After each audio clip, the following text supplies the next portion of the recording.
नमस्कार।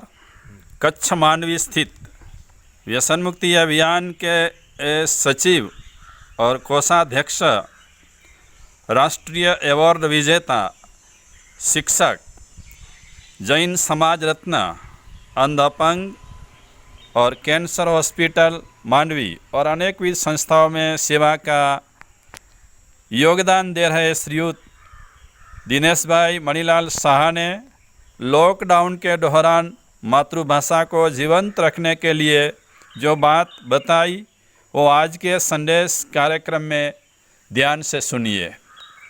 खुद की मातृभाषा संस्कृति की धरोहर है। आजकल विदेशी भाषा के पीछे माँ बाप बहुत दौड़ रहे हैं। विदेशी भाषा का इतना प्रभुत्व छा गया है कि हम अपनी मातृभाषा को भूल गए हैं।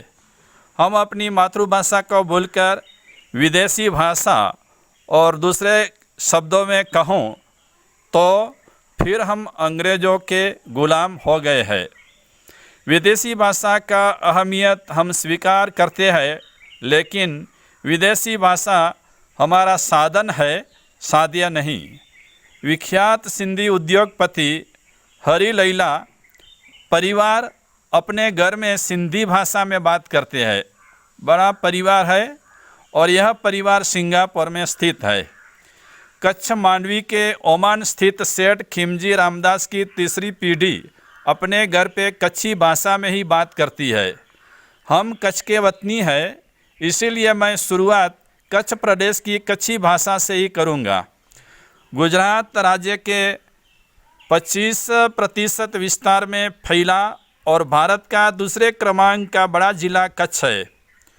कच्छ के लोग कच्छी भाषा का संरक्षण और संवर्धन करना अच्छी तरह जानते हैं। कच्छ की संस्था कच्छी साहित्य कला संघ के प्रमुख पद्मश्री नारायण जोशी ने कच्छी पाठावली की रचना करके कच्छी भाषा को जीवंत रखने का प्रयास शुरू किया था। आज विवेकानंद रिसर्च ट्रेनिंग इंस्टीट्यूट के माध्यम से अनेक समर्पित लोग और प्राथमिक शिक्षकें इस परीक्षा के माध्यम से प्राथमिक शालाएं में परीक्षा लेकर छात्रों और शिक्षकों को इसमें सम्मिलित करके कच्छी भाषा को जीवन रखने का प्रयास कर रहे हैं। आकाशवाणी के पूर्व डायरेक्टर आकाशवाणी भुज से कच्छी भाषा का प्रसारण और स्थानिक अखबार कच्छ मित्र में वर्षों से नियमित रूप से कटार दिलजी घालियों के जरिए कच्छी भाषा को घर घर तक पहुंचाने का प्रयास कर रहे हैं।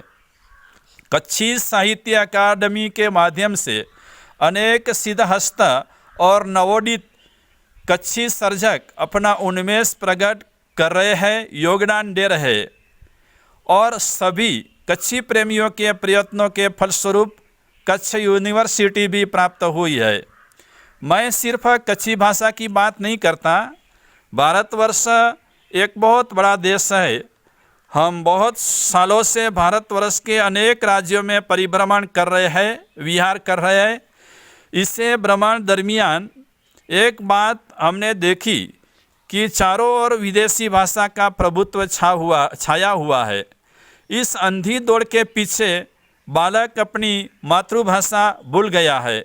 गुजरात के विख्यात लेखक गुणवंत शाह ने कहा है कि बालक को जिस भाषा में सपना आए वह उसकी मातृभाषा है। मातृभाषा अपनी माता है, जननी है। यदि हम मातृभाषा भूल जाएंगे तो हम अपनी संस्कृति खो देंगे। विख्यात स्पेनिश फादर वालेस अपनी ज़िंदगी के बहुत साल गुजरात में बिताए। वह अहमदाबाद के सेंट जेवियर्स कॉलेज में गणित शास्त्र के प्रोफेसर थे। वे अच्छे सर्जक भी थे। उन्हें अपना सारा सर्जन गुजराती भाषा में किया है। उन्होंने लिखा है कि एक बार वह स्पेन गए थे। वहाँ अनेक गुजराती परिवारों से मिले। एक कार्यक्रम में उन्हें गुजराती छोटी बच्चियों को गुजरात की प्रख्यात प्रार्थना असत्यो माहे थी प्रभु परम सत्य तो लई जा गाने का कहा। उनके आश्चर्य के बीच एक भी बच्ची उनके माता पिता या उनके दादा दादी को यह प्रार्थना आती ही नहीं थी। सजनों, याद रखो, हम अपनी मातृभाषा भूलेंगे तो तो अपनी संस्कृति खो बैठेंगे। 1859 के विप्लव के बाद मैकॉले ने भारत में विदेशी भाषा के माध्यम से शिक्षण देने का ढांचा बना के उसने अपने पिता को पत्र लिखा कि अब मैं ऐसे भारतीय पैदा करूंगा कि वह वस्त्र से भारतीय होंगे लेकिन मन से मानसिक रूप से हमारे गुलाम होंगे। हमें इस मैकॉले को मिथ्या तो साबित करना है। आओ सब साथ मिलजुल कर कोरोना के वजह से लॉकडाउन में जो समय मिला है उस समय में सारी प्रवृत्तियों के साथ साथ अपनी मातृभाषा को जीवंत रखने के लिए अपने बच्चों की अपनी अपनी मातृभाषा से अवगत कराकर इस समय में मातृभाषा का भी ज्ञान दीजिए, मातृभाषा में बातचीत करने का प्रयास कीजिए। शुभम भवतु।